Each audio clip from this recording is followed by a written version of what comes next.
ஆண்டவராகிய இயேசு கிறிஸ்துவின் நாமத்தினால உங்களுக்கு வாழ்த்துக்கள் கூறுகிறேன். இன்னைக்கு ஒரு முக்கியமான விஷயத்தை நம்ம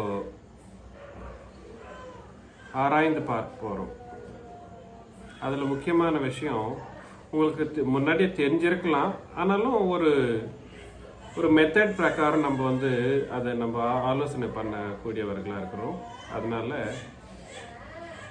இந்த விஷயங்களை நீங்கள் ஆராய்ந்து ஆலோசனை பண்ணி யோசனை பண்ண வேண்டியதாக வேண்டிக் கொள்கிறேன்.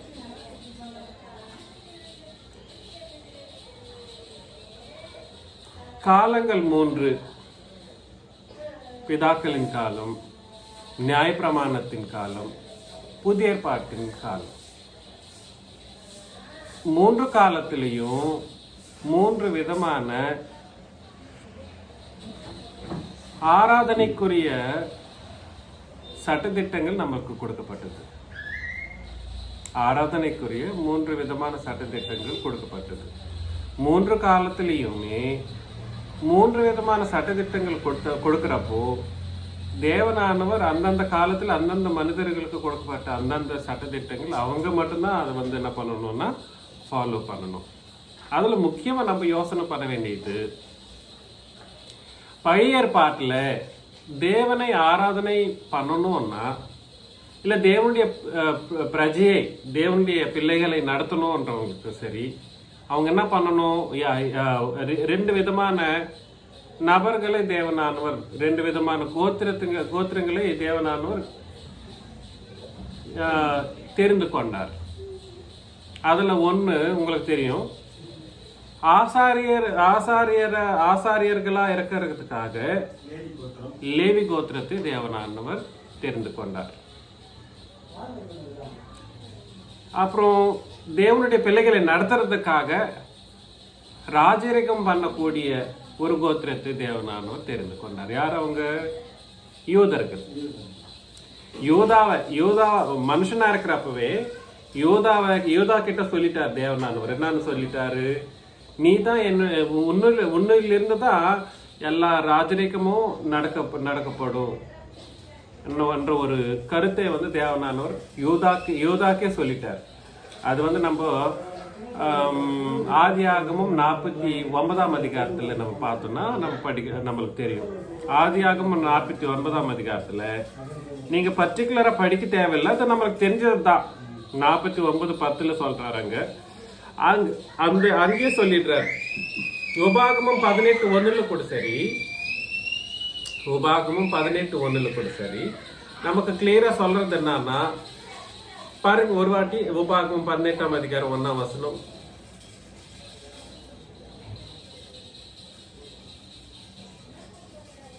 டோரை க்ளோஸ் பண்ணும்.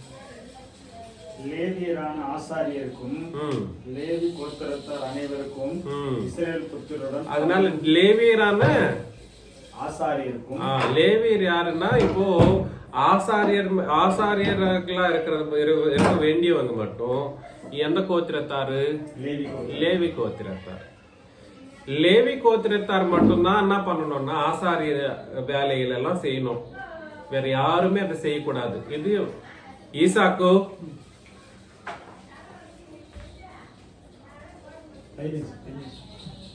லேவி கோத்திரத்தார் மட்டும்தான் என்ன பண்ணணும்? ஆசாரியருக்குரிய அந்த வேலைகள் எல்லாம் அவங்க மட்டும்தான் செய்யணும். வேற யாருமே செய்யக்கூடாது. இங்க அப்போ அந்த சிச்சுவேஷன்ல, அந்த டைம்ல அந்த ஆசாரியர்களுடைய வேலையை வேற யாரு செஞ்சாலும், வேற எந்த கோத்திரத்தார் செஞ்சாலும் என்ன ஆயிடுவாங்க? சாபத்துக்குள்ள. யாரு? ஒரு ராஜா யாராவது ஞாபகம் இருக்காரா உங்களுக்கு? உஜ்ஜியான்ற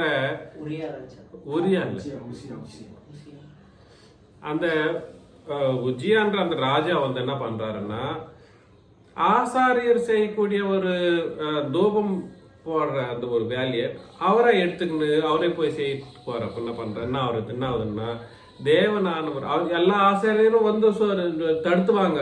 நீங்க செய்யக்கூடாது இந்த வேலையே, இது உங்களுடைய வேலை கிடையாது, நாங்க தான் பண்ணணும். தேவனுடைய சமூகத்துல நீங்க இந்த ஆசாரியருடைய வேலையை நீ செய்யக்கூடாதுன்னு சொல்லி தடுத்து நிறுத்தினாலும் சரி, அவங்க மேல ரொம்ப கோபப்பட்டு அவங்களையே என்ன ஸ்டாப் பண்ணக்கூடாதுன்னு சொல்லிட்டு போயிட்டு இவர் போறப்போ தேவனானவர் என்ன பண்றாரு, குஷ்டரோகத்தை கொடுத்துடுறாரு. அதுல இருந்து என்ன ஆகுதுன்னா, அவன் உயிர் போற நாள் வரைக்கும் கூட சரி பாளையத்துக்கு வெளியிலே கூடாரத்தில போடப்பட்டான். அந்த ஒரு ராஜாவா இருக்க வேண்டிய ஒரு சிச்சுவேஷன், இருக்க வேண்டிய ஒரு ராஜா, ஒரு மனுஷன் சொல்லப்பட்ட எந்த ஆக்கினை தேவனானவர் கொடுத்தாரோ அந்த ஆக்கினையை அவர் என்ன பண்ணல, பற்றி கொண்டு நடத்தல. ராஜா ராஜரிகம் தான் பண்ணணுமே தவிர ஆசாரியருக்குரிய வேலைகளை செய்யறதுக்கு அவருக்கு என்ன இல்ல, அதிகாரம் இல்லை. பழைய ஏற்பாட்டுல அந்த ஒரு சட்டம் கண்டிப்பா இருந்துச்சு, புரியுதுங்களா? மியூசிக்கல் இன்ஸ்ட்ருமெண்ட்ஸ் யூஸ் பண்ணணும்னாலும் கூட சரி, ஆராதனையில மியூசிக்கல் இன்ஸ்ட்ருமெண்ட்ஸ் யூஸ் பண்ணணும்னா கூட சரி, யார் மட்டும்தான் யூஸ் பண்ணணும்னா லேவியர்கள் மட்டும்தான் யூஸ் பண்ணணும். ஆசாரியர் கூட்டத்துக்கு அவங்க மட்டும்தான் ஆசாரியர் கூட்டமாக இருக்கணும். அந்த பரிசுத்த ஸ்தலத்துக்கு போயிட்டு தினந்தோறும் போயிட்டு அந்த தெய்வ காரியங்களை பண்றது அவங்க மட்டும்தான், வேற யாரும் கிடையாது, வேற யாரும் பண்ணக்கூடாது, அவங்க மட்டும்தான் பண்ணணும். அந்த மியூசிக்கல் இன்ஸ்ட்ருமெண்ட்ஸ் யூஸ் பண்றது, புரியுதுங்களா? அறிவலியா என்னது அது, இசை கருவிகள், அதை யூஸ் பண்ணணும்னா யார் மட்டும்தான் பண்ணணும், லேவியர்கள் மட்டும்தான் பண்ணணும். அது யூஸ் பண்ணனா ராஜாக்களும் யூஸ் பண்ணக்கூடாது ஆராதனைக்குரிய சந்தர்ப்பத்துல. எதுவும் நமக்கு புரியணும் கண்டிப்பாக. இந்த மாதிரி ஒரு சிச்சுவேஷன்ல இருக்கிறப்போ ஆண்டவராகிய இயேசு கிறிஸ்து எந்த காலத்துக்குரியவர், உயிரோடு இருக்கிறப்போ நியாயப்பிரமாணத்தின் காலத்துக்குரியவர். அதனால் அவர் என்ன பண்ணப்பட்டார், எட்டாம் நாளிலே விருத்த சேதனம் பண்ணப்பட்டார். விருத்த சேதனம் பண்ணப்பட்டு அவருடைய மரணம் வரைக்கும் சரி, அவரு கரைபிடித்த அந்த ஒரு கட்டளைகள் எல்லாம் எந்த உடன்படிக்கையா இருக்குது, நியாயப்பிரமாணத்தின் உடன்படிக்கையாய் தான் இருக்குதுன்றது மட்டும் நமக்கு கண்டிப்பா தெரிஞ்சு ஆகணும். அத ஏசாண்டவர் என்ன பண்றாருன்னா, சிலுவையில அந்த நியாயப்பிரமாணத்தை ஒழிக்கிறப்போ ஆசாரியத்துக்குரிய அந்த சட்டத்திட்டங்களையும் என்ன பண்ணிடுறாரு, நிறைவேற்றி அது எல்லாமே ஆக்கிடுறாரு. அதுதான் நம்ம தெரிஞ்சுக்க வேண்டிய முக்கியமான விஷயம். எபிரேயர் 7ஆம் அதிகாரம் 11-12.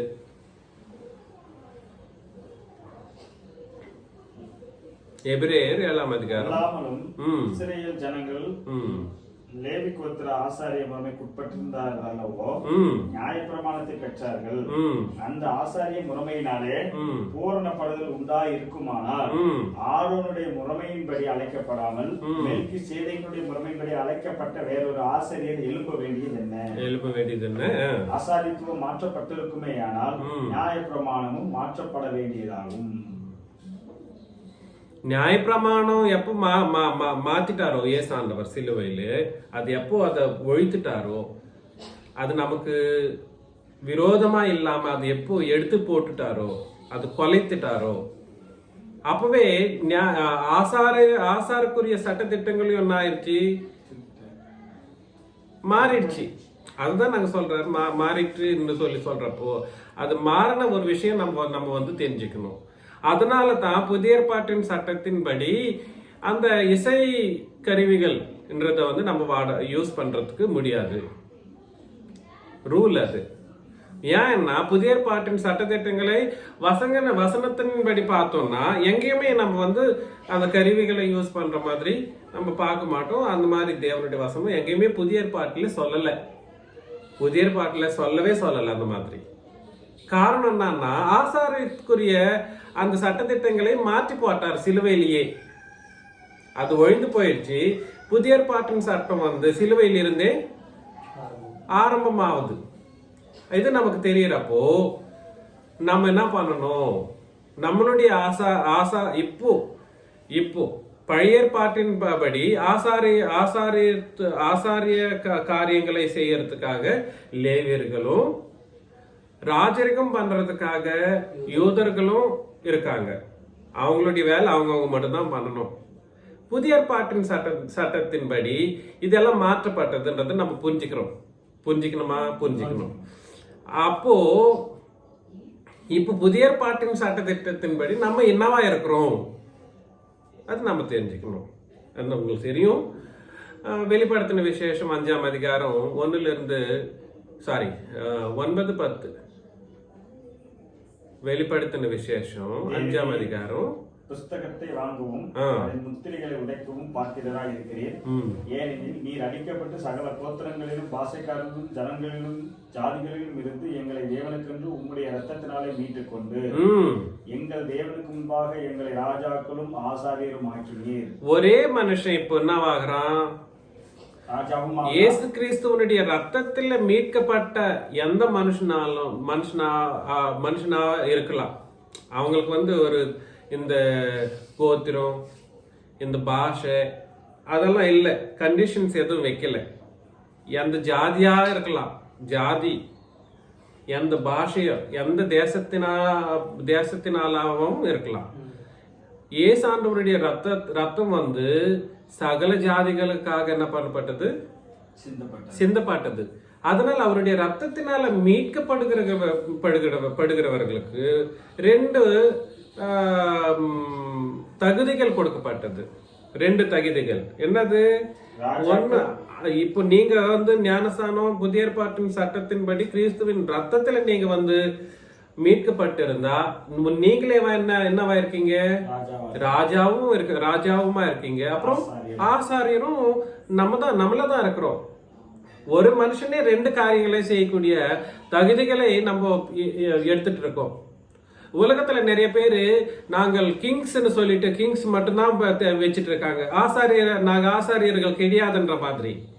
இப்போ பழைய ஏற்பாட்டின் சட்டத்திட்டங்கள் இப்போ இருக்கா?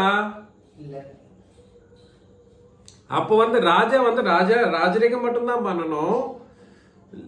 அப்புறம் லேவிய ஆசாரியத்தின் வேலை மட்டும்தான் செய்யணும். அவங்க எந்த வேலையோ இவங்க அந்த வேலையை செய்யறதா இருந்தா என்னாவும் சாபத்துக்குரியவர்களா இருப்பாங்க. ஆனா புதிய ஏற்பாட்டின் சட்டத்தின்படி கிறிஸ்துவின் ரத்தத்தினால் யாரெல்லாம் கழுவப்படுறாங்களோ அவங்க எல்லாம் என்ன ஆயிடுறாங்க?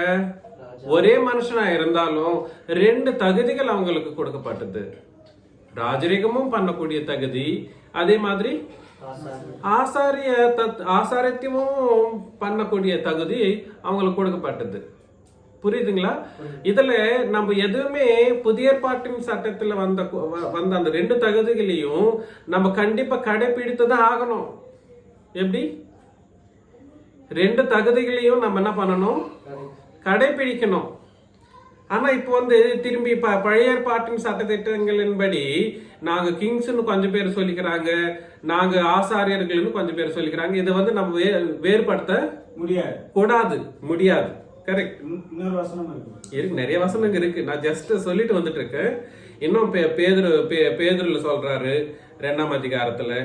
இன்னும் 1ஆம் அதிகாரம் வெளிப்படுத்தின விசேஷம் 1ஆம் அதிகாரம் 6-7 வசனம் படிச்சாலும் அங்க இருக்கு. நிறைய இடத்துல இருக்கு. நான் ஒரு விஷயத்த சொல்றதுக்கு பிளான் போட்டுட்டு இருக்கேன். புரியுதுங்களா? இப்போ நம்ம ராஜரீகம்னா எப்படி பண்றோன்றத நான் டீல் பண்ணல. இன்னைக்கு உங்களுக்கு சொல்லக்கூடிய ஒரு முக்கியம் உடன்படிக்கையின் சத்தியத்தில் இருக்கிற நாம் ராஜாவுமா இருக்கிறோம், ஆசாரித்துவமாய் பண்றவங்களா இருக்கிறோம். கரெக்ட். ஆனா இந்த ஒரு கிளாரிட்டி உலகத்துல இல்லாம போயிடுச்சு. கிறிஸ்துவன் சபைன்னு சொல்லக்கூடிய ஒரு பொய்யான சபைன்னு இருக்குல்ல, பாத்தீங்களா? நம்மளுடைய கிறிஸ்துவன் சபை வேற, நம்ம புதிய ஏற்பாட்டின் சட்டத்திட்டங்களின்படி நடத்துறது தான் நிஜமான ஒரு கிறிஸ்துவின் சபையா இருக்கிறது. எல்லாமே சேர்த்து பண்றவங்க பாத்தீங்களா? அந்த ஆசாரியத்தையும் இந்த ஆசாரி காரியத்தையும் என்ன பண்றாங்க? ஒன்னா சேர்த்து காரியம் பண்றாங்க. அதே மாதிரி அந்த ராஜரீகமும் இந்த ராஜரீகமும் சேர்த்து பண்ணிடுறாங்க. இது வேற, அது ரொம்ப ஒரு அபச்சாரமான ஒரு காரியம். அது பண்ணக்கூடாது. அந்த மாதிரி தைரியமா பண்றாங்க. தைரியமா அதுவும் இல்லாம இதுதான் நம்ம புரிஞ்சுக்கணும். நான் சொல்ல வேண்டிய ஒரு முக்கியமான விஷயத்த நீங்க யோசனை பண்ணுங்க. ராஜரீகத்துக்குரிய விஷயங்களை நம்ம அப்புறமா பார்க்கலாம். இப்போதைக்கு நம்ம புதிய ஏற்பாட்டின் சட்டத்தின்படி ஆசாரியர்களாக நம்ம என்ன பண்ணணும்ன்றத நம்ம இன்னைக்கு கத்துக்கலாம். புதிய ஏற்பாட்டின் சட்டத்தின்படி ஆசாரியர்களாக நம்ம என்ன பண்ண வேண்டியதா இருக்குது, புரியுதுங்களா? நம்பர் 1 நோட் பண்ணிக்கணும், யோசனை பண்ணிக்கங்க. இதை மனசுல நம்ம வச்சுக்கணும், எப்பவுமே மறக்க கூடாது. பாயிண்ட் புதிய ஏற்பாட்டில் நம்ம என்ன ஆசாரியத்துவமா இருக்கிறோம். கரெக்ட். என்ன ஆசாரிய காரியங்களை நம்ம பண்ணறோம், அதுல ஃபர்ஸ்ட் அண்ட் ஃபார்மோஸ்ட் திங் நம்ம முக்கிய யோசனை பண்ணா இது நம்ம கண்டினியூ கூட பண்ண வேண்டியதா இருக்கும். நெக்ஸ்ட் வீக்கு இன்னைக்கு ஒரு நாளைக்கே பண்ண, இது பெரிய சப்ஜெக்ட், இது ஹோல் டேஸ் சொல்ல வேண்டிய சப்ஜெக்டை நான் ஷார்ட்கட்ல ஒரு 40 நிமிஷம் பேசலாம்னு பிளான் போட்டிருக்கேன். ஆனா ட்ரை பண்ணலாம். ஸோ பாயிண்ட் 1 என்னன்னா, எபிரேயர் 13ஆம் அதிகாரம் 14-15. எபிரேயர் 13ஆம் அதிகாரம் 14-15. நிலையான நகரம் நமக்கு இங்கே இல்லை. எங்க இல்ல? பூமியில இல்லை. நிலையான நகரம் மேபி சென்னை நம்ம இருக்கிறோன்றதுனால ரொம்ப பெரிய மகா நகரம் தான். நான் இல்லைன்னு சொல்லலை.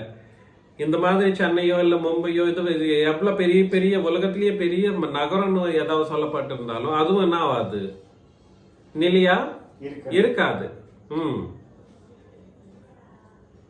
வரப்போகிறதையே நாடி தேடுகிறோம். ஆகையால் அவருடைய நாமத்தை துதிக்கும் உதடுகளின் கனியாகிய ஸ்தோத்திர பலியை அவர் மூலமாய் எப்பொழுதும் தேவனுக்கு செலுத்த. ஆசாரியர் என்ன செலுத்துவாங்க? பலி செலுத்துவாங்க. யூசுவலி ஆசாரியர்கள் அது பழைய பாட்டா இருக்கட்டும் புதிய பாட்டா இருக்கட்டும் என்ன செலுத்துவாங்கன்னா பலிகளும் அர்ப்பணைகளும் நம்ம செலுத்துவோம். புரியுதுங்களா? இங்கே புதிய ஏற்பாட்டின் சட்டத்துல ஆவிக்குரிய பலிகளை நம்ம செலுத்த கடவர்களா இருக்கிறோம். எந்தக்குரிய பலி? ஆவிக்குரிய பலிகளை நம்ம செலுத்தணும். அதுல முக்கியமானதை நம்ம யோசனை பண்றோம். அது என்னது? அது எப்படி செலுத்தணுமா? மூலமாய் எப்போதும் தேவனுக்கு செலுத்த கடவும். அங்க நாவினால் என்ற அந்த வசனம், அந்த வேர்ட் இல்லையா? நாமத்தை துதிக்கும் உதடுகளின் கனியாகிய. உதடுகளின் கனி. அதனாலதான் ஸ்தோத்திர பலின்றது பாடல்களை குறித்து சொல்லக்கூடிய ஒரு பலி.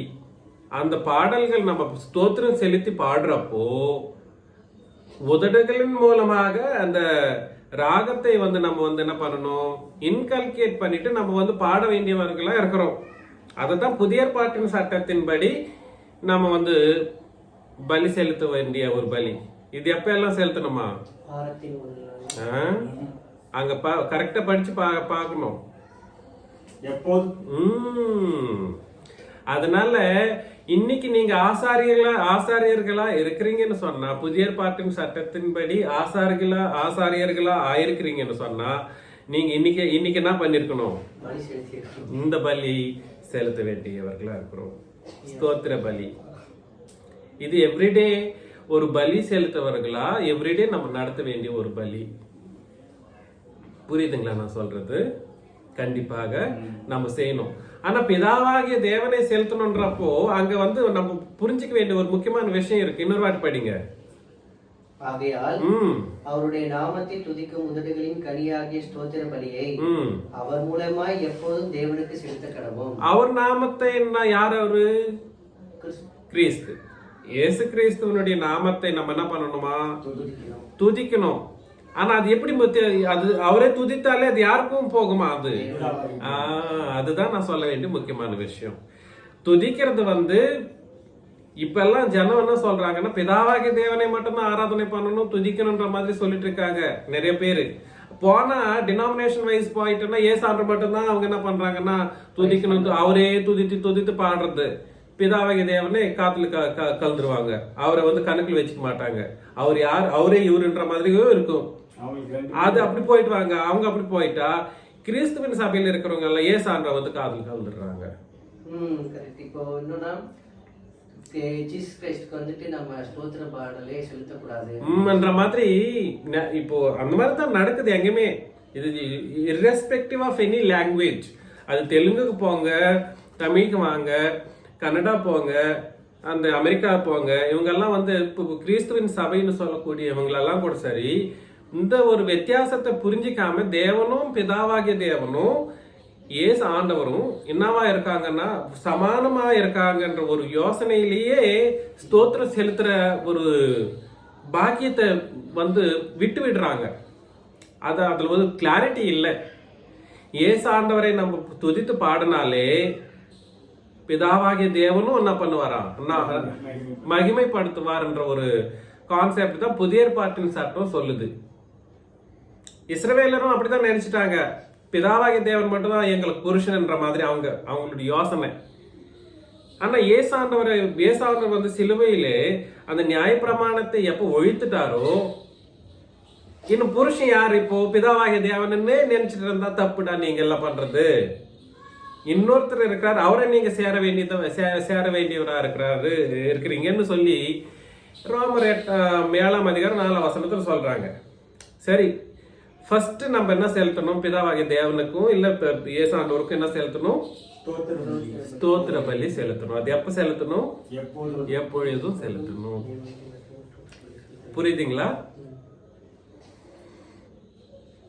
எப்பொழுதும்ன்றது நமக்கு புரியுது. அதே மாதிரி இன்னொரு கண்டிஷனும் இருக்கு.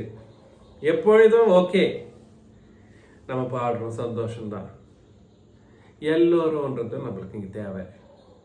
எப்பொழுதும் ஓகே. அதே மாதிரி கொஞ்சம் பேர் கொயர் மாதிரி வச்சுட்டு டினாமினேஷன் எல்லாம் வந்து கொயரில் வச்சுட்டு பாடுவாங்க. இவங்க மட்டும்தான் பாடுவாங்க. எதிராக உட்காரவங்க வந்து ஆடியன்ஸை பார்த்துட்டு நேர போய் அவங்க பாட்டுக்கு பார்த்துட்டு போயிட்டே இருப்பாங்க. அது வந்து that is not the right way of worshipping, or that is not the right way of praising God and the Lord. புரியுதுங்களா நான் சொல்றது? ரோமர் 14:11-12 ரோமருக்கு எழுதின நிருபம் 14:11-12. அந்தபடி முழங்கால் யாவும் எனக்கு முன்பாக முடங்கும். யாரு? என்னது? கிறிஸ்துவுக்கு முன்பாக, தேவனுக்கு முன்பாக, கிறிஸ்துவுக்கு முன்பாக முடங்கும். நாவு யாவும் தேவனை அறிக்கை பண்ணும். நாவு யாவும் தேவனை என்ன பண்ணுமா? அறிக்கை பண்ணும் என்று என் ஜீவனை கொண்டு உரைக்கிறேன் என்பதாய் கர்த்தர் சொல்லுகிறார் என்று எழுதியிருக்கிறது. பிதாவாகிய தேவன் தன்மேல் தான் வந்து என்ன பண்றாரா? தன்னுடைய ஜீவனை கொண்டு பேசுறப்போ அவர் மேல அவர் என்ன பண்றாரு? சத்தியம் பண்ணி பேசுறாரு.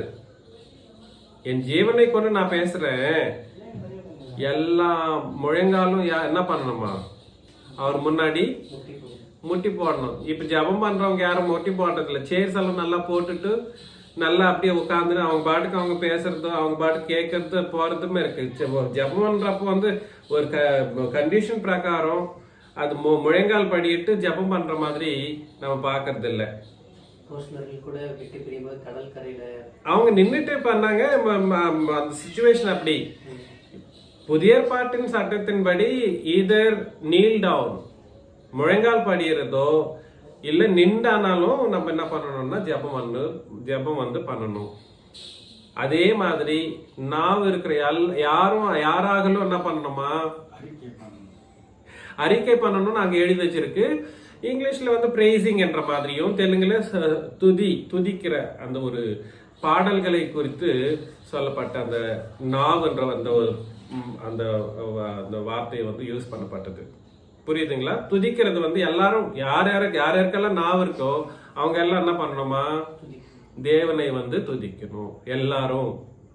அதனால ஆராதனையில் நம்ம உட்கார்றப்ப என்ன பண்ணணும்? ஆராதனையிலே இருக்கட்டும் சரி, நம்ம ஆசாரியர்களா இருந்தா கண்டிப்பா என்ன பண்ணணும்? அவங்களுக்கு ஒரு கண்டிப்பான ஒரு டெய்லி ஆக்டிவிட்டி ஒன்னு இருக்கு அவங்களுக்கு. என்னது அது? ஆசாரியர்கள் இது கண்டிப்பா பண்ணி ஆகணும். இதுல இருந்து யாருக்கும் வந்து எந்த ஒரு எக்ஸெப்ஷனும் கிடையாது. ஆசாரியர்கள் ஆயிருந்தா என்ன பண்ணணும்? போற்றணும். கண்டிப்பா இருவரையும் போற்றி பாட வேண்டியவர்களாக நம்ம இருக்கிறோம். புரியுதுங்களா? பாயிண்ட் 1. பாயிண்ட் 2, புதிய ஏற்பாட்டின் சட்டத்தின்படி நீங்கள் ஆசாரியர்களானா நடத்த வேண்டிய 2வது, இப்ப நீங்க படிச்சுட்டீங்க, என்னது? எப்பொழுதும் நாவினால் போற்ற வேண்டும். போற்றது ஒன்னது. 2வது படிச்சீங்க, அதுலயே படிச்சீங்க இன்னொன்னு. அதை என்ன சொல்றாங்கன்னா, வெளிப்படுத்தின விசேஷம். இப்ப 5ஆம் அதிகாரம் படிச்சீங்க இல்லைங்களா? 5ஆம் அதிகாரம் 8ஆம் வசனம் படிங்க.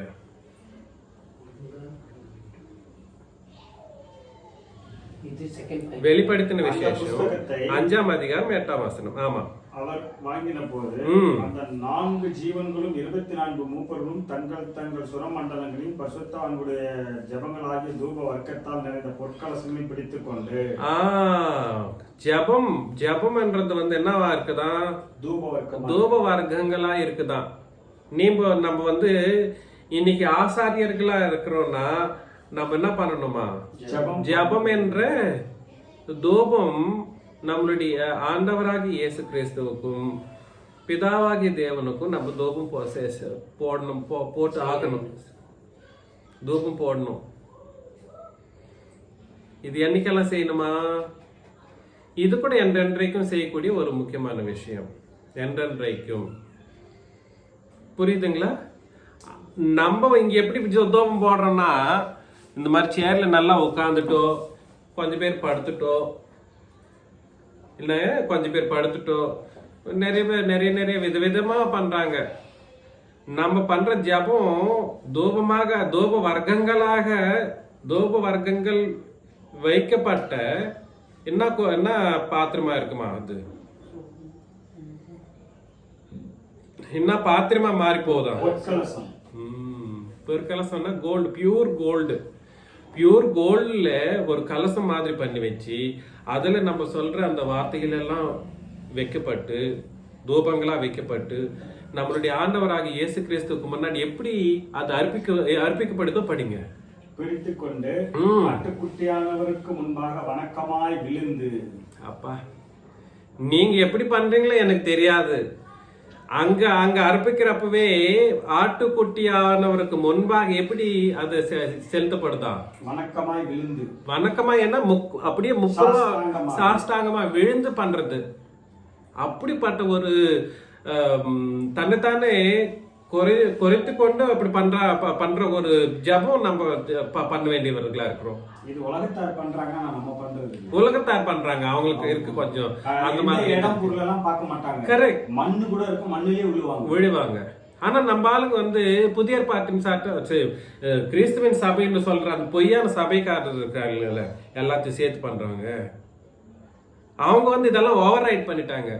இந்த மாதிரி எல்லாம் பண்ண தேவையில்லைன்ற மாதிரியாகவும், அது ரொம்ப பக்தி தேவையான அதிபக்தின்ற மாதிரியாகவும் ஒரு சீனை கிரியேட் பண்ணதுனால என்ன பண்றாங்கன்னா, பக்தியா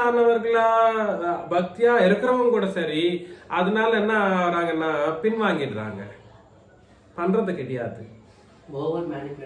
கரெக்ட், ஓவர் மேனிபுலேஷன். அந்த மாதிரி எல்லாம் பண்ணக்கூடாது. நம்மளுடைய ஆண்டவராகி ஆட்டுக்குட்டி ஏசாண்டவருக்கு ஜபம் பண்ணக்கூடாதுன்றாங்கன்னா கேளுங்களேன். ஏசாண்டவருக்கு நம்ம ஜபம் யார்கிட்ட போய் சேருதான்? இங்க வசனம் படிங்க. யாருக்கு முன்னாடி? அங்க சிங்காசனம் அநேக சிங்காசனம் இல்ல, ஒரே சிங்காசனம் தான். ஆனா அந்த சிங்காசனம்ன்றது சமமா இருக்கக்கூடிய ஒரு சிச்சுவேஷனுக்காக தான் எழுதப்பட்டது. அந்த ஆட்டுக்குட்டியானவரும் பிதாவாகிய தேவனும் ஒரே சிங்காசனத்து மேலதான் உட்கார்ந்துட்டு இருக்காங்க. அவர் முன்னாடி செலுத்தினாலும் பிதாவாகிய தேவனுக்கும் அது செலுத்தப்படுதுன்றதுதான் நம்ம புரிஞ்சுக்கணும்.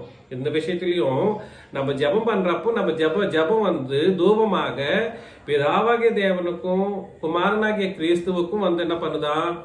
தூபமாக செலுத்தப்படுதான். அது எப்படி செலுத்தப்படுதா? சாஷ்டாங்கமா அவங்க தம்மை தாமே முப்புரவாக விழுந்து முப்புரவாகுவார். அப்படி அவங்களுக்கு தூபம் செலுத்தப்படுதா. அதனால ஜபம்ன்றது நம்ம சீரியஸா எடுத்துக்கணும். ஆசாரியர்கள் சரியான விதத்துல அந்த ஜபத்தை நம்ம பண்ணணும். புரியுதுங்களா? ஆசாரியர்கள் ஜெபத்தை வந்து எந்த படி பண்ணணும்?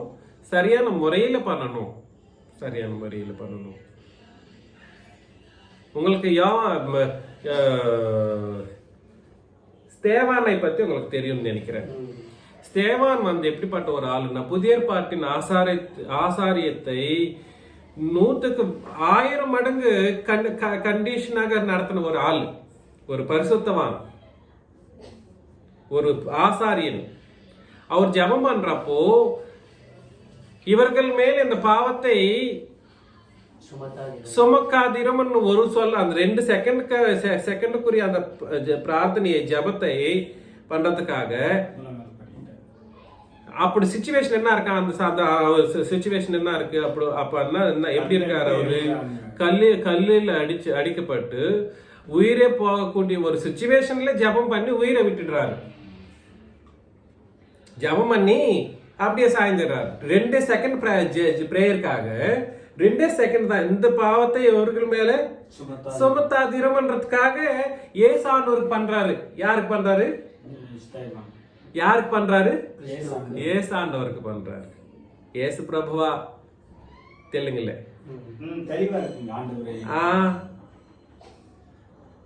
ஆண்டவராகி இயேசு கிறிஸ்துவை இந்த பாவத்தை அவர்கள் மேல சுமத்தாதீர்னு சொல்லிட்டு அந்த 2 செகண்டோட ஜபத்தை வந்து ஜபத்துக்கே முழங்கால் படிடுறாரு. அப்பவே கல்லுங்களால் அடிக்கப்பட்டு உயிர் போற ஒரு சிச்சுவேஷன். அந்த சிச்சுவேஷன்ல எப்படி இருந்தா என்ன இருக்குதுன்ற மாதிரி நம்ம நினைப்போம்னா நம்ம சொல்ல முடியாது. நம்ம உடம்பே ஒன்றும் அந்த மாதிரி ஒன்றும் இல்லை. ஜஸ்ட் படுத்துட்டோம்னா நம்ம எழுந்துக்குன்னு திருப்பி முழங்கால் பண்ணிடணுமா, எப்படி பண்றது கஷ்டமா இருக்குன்ற மாதிரி நம்ம யோசனை பண்ணிடுறோம். ஆனா அந்த சிச்சுவேஷன்ல ஸ்தேவானுடைய சிச்சுவேஷன் எப்படி இருக்கு? ஒரு வாட்டி படிக்கிறீங்களா? 7ஆம் அதிகாரம் 7:58 59. அவனை நகரத்துக்கு புறம்பே தள்ளி அவனை கல்லெறிந்தார்கள். சாட்சிக்காரர் தங்கள் வஸ்திரங்களை கலற்றி சவுல் எனப்பட்ட ஒரு வாலிபனுடைய பாதத்தருகே வைத்தார்கள்.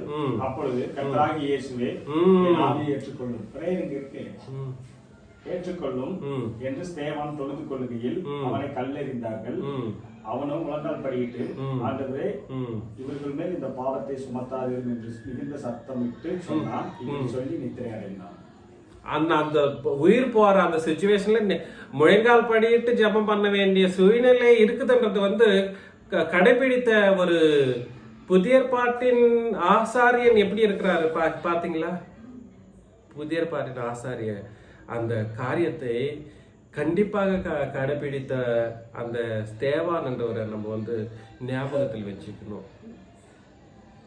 ஏன்னா அது வந்து பரலோகத்துக்கு போறப்போ நம்மளுடைய ஜெபம் தூபமாக மாற்றப்படுது. அவரை போற்றி பிதாவாகிய தேவனையும் ஏசாண்டவரையும் போற்றி பேசுறப்போ அது தூபமாக அவர்களுக்கு வந்து என்ன பண்ணுது? செலுத்தப்படுது. தூபமாக செலுத்தப்படுது. இதை சீரியஸா நம்ம எடுத்துக்கணும். புரியுதுங்களா நான் சொல்றது? சோ 2வது என்னது? ஜெபம் என்ற தூபம். முதல் என்னது? ஸ்தோத்திர பலி. 2 முழங்கால் படியிட்டு ஜெபம் என்ற தூபம் வந்து ஆசாரியர்கள் செய்ய வேண்டிய ஒரு முக்கியமான காரியமா இருக்கிறது. ஆசாரியர்கள் செய்யக்கூடிய ஒரு முக்கியமான காரியம். இந்த 2மே கூட சரி எப்ப வேணும்னாலும் செய்யணும். ஒரு ஞாயிற்றுக்கிழமை மட்டும் கிடையாது. ஸோ டக்குன்னு சொல்லக்கூடாது அந்த மாதிரி எல்லாம். ரோமர் 15ஆம் அதிகாரம் 15. ரோமர் 15ஆம் அதிகாரம் 15ஆம் வசனம்.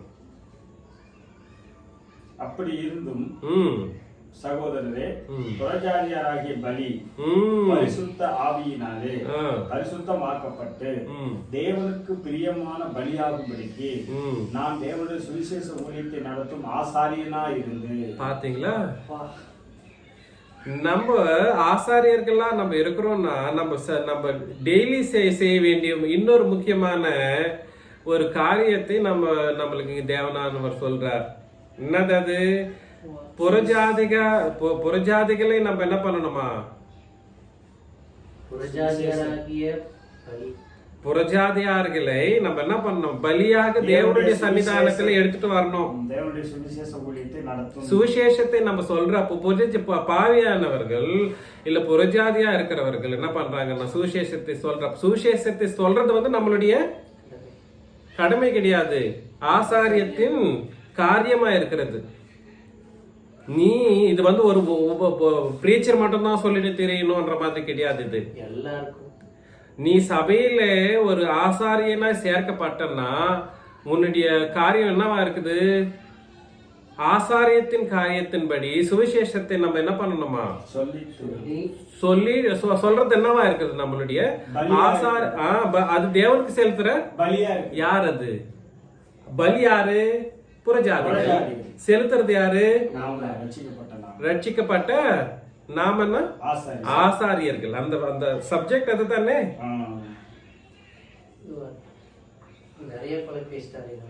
புரியுதுங்களா? இது கண்டிப்பாக நம்ம வந்து செய்ய வேண்டிய ஒரு முக்கியமான காரியம். புதிய ஏற்பாட்டின் சட்டத்தின்படி கரெக்ட்.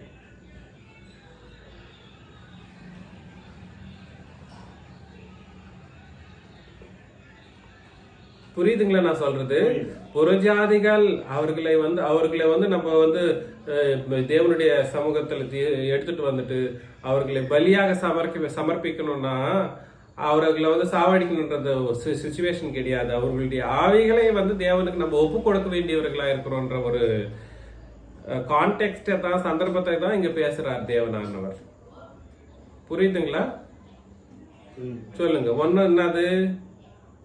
ஸ்தோத்திர பலி. 2 முழங்கால் படியிட்டு என்ன பண்றது? ஜெபம் என்ற தூபத்தை செலுத்துறது. 3வது என்னது?